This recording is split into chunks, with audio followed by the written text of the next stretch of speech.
નમસ્કાર ખેડૂત મિત્રો, આજે આપણે એક ખેતરે આવ્યા છીએ કે જ્યાં પુષ્ટિ સીડ્સનું ગિરનાર 4નું વાવેતર કર્યું છે. 7 દાંત ચેક કરો. વીકે 30 કિલો બિયારણ નાખેલ છે. 1 તારીખનું વાવેતર છે. હવે સેમ બાજુના ખેતરમાં પણ 1 તારીખનું વાવેતર છે. 5 દાંતે વાવેલી છે. બંને વચ્ચેનો ફરક જુઓ. મિલમાંથી લીધેલું બિયારણ અને કંપનીનું બિયારણમાં શું ફરક હોય છે. આ છે મિલમાંથી લીધેલું બિયારણ.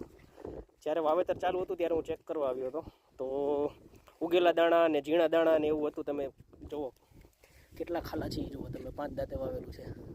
વીકે 25 કિલો બિયારણ નાખેલું છે ખેડૂતે. અને બાજુનું ખેતર જુઓ, એક જ દિવસે વાવેલું, એક જ દિવસે પાયેલું.